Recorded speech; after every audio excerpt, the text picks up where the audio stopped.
Alright, I did promise I was going to get something out before Valentine's Day, and seeing how there is a very, very cold, windy storm approaching my school and everything got closed, I really don't have an excuse. I'm going to make something right now.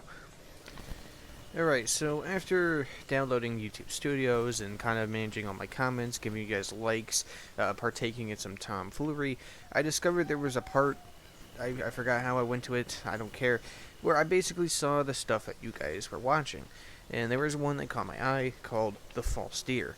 Now, obviously, that sounds stupid, but it's even more stupid because it was in my recommended before I even saw this in my studio. So I'm like, okay, fine, I'll give it a shot. And yeah, it's okay. I mean, it follows the same kind of thing as a interlook horror thing where there's like mimics or I don't know, some VHS type shit, but honestly, it's still somewhat refreshing than to like some alien from outer space type beat or some like lost creatures from like underground caves or I don't know, something. Currently, I'm recording this. The series only has 3 episodes, and today we're going to be going over them and seeing if this is actually refreshing or just some generic stuff. Alright, so the first episode just starts with static, and then there's like a few missing people that show up, blah blah blah, and then there's a PSA from Canada. According to Canada, there's apparently a new species of deer or creature that just takes the form of deformed deer, and they're supposedly not aggressive. But of course, anyone that's probably watching this knows that that's not the case. Or why else would there be a VHS analog horror series about deer? You're gonna see at the end of these videos, there's always like this link to some guy named Chicken for War, and I of course looked up and it just turns out that it's just the YouTube creator that does Roblox videos, and he makes the stuff.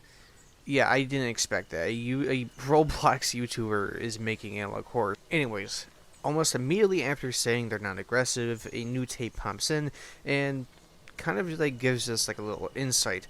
It talks about some daily things like the U.S. finding drugs, how original, and of course deer apparently being found in Canada by trail cams.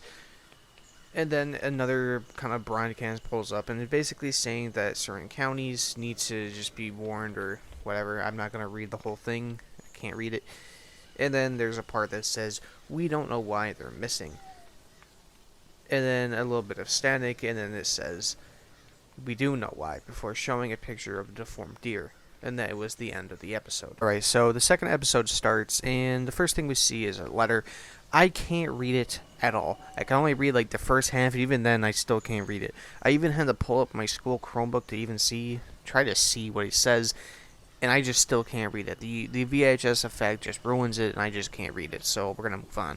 Basically, the following counties that were listed in the first episode now get a VHS tape, and the counties that do get it on accident are told to immediately discard it, and they just don't want you to find out. Turns out Canada gave us a PSA tape about how to survive the deer, and yeah, it's pretty outrageous. First of all, they say if you live in the forest, just don't leave the house at all, unless you need food or other essentials.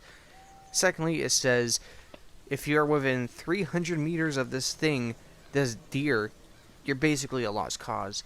And the third thing is, don't look in its general direction, because then they'll know where you are.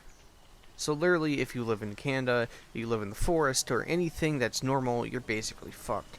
For this, we are then listening to a voice call between two people with amazing voice acting, shall I say. Your Christmas party right now. Issue is that my car broke down and I can't seem to get it fixed. Could you please come and pick my wife and I up? We're scared and don't want to spend the night in this forest. A bear might get us or something. I'm already here. And basically, this guy wants to go to his friend's house, which is the woods.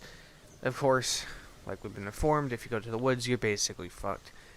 But he still goes anyways, most likely not knowing that the deer even exist. And yeah, he eventually dies. So, yeah, it's a little bit of a boo-hoo moment. And then we're cut to like a old computer. Basically, this guy is typing out an essay, basically saying how he feels guilty, and it's all his fault.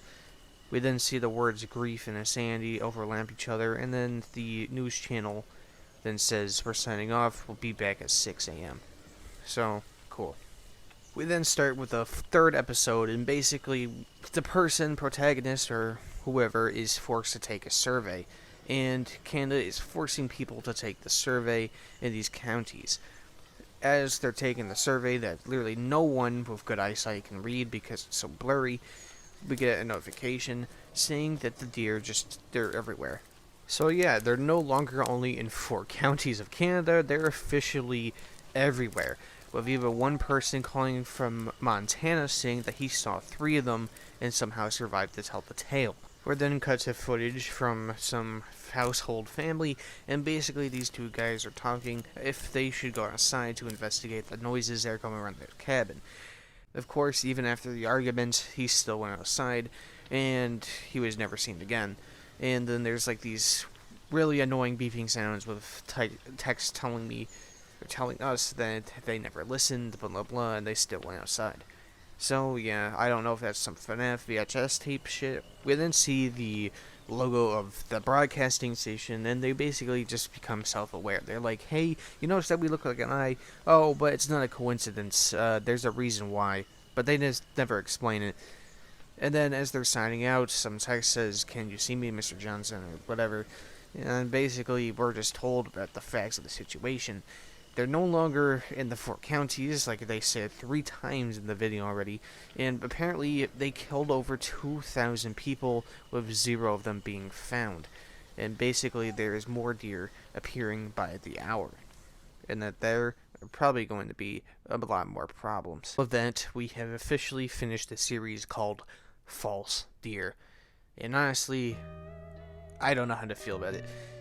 It's definitely refreshing compared to like the other stuff with the whole mimic or creature that literally looks like it's nothing but skinned meat. But honestly, it just, I don't know how to feel. It's such like a generic thing now in analog horror to like make it an everyday object or a plant or something be like a mimic and it eats humans. I literally saw one like a couple weeks ago where it was about a tree that ate only people, and you had to make like call signs and shit so you don't get attacked by this tree.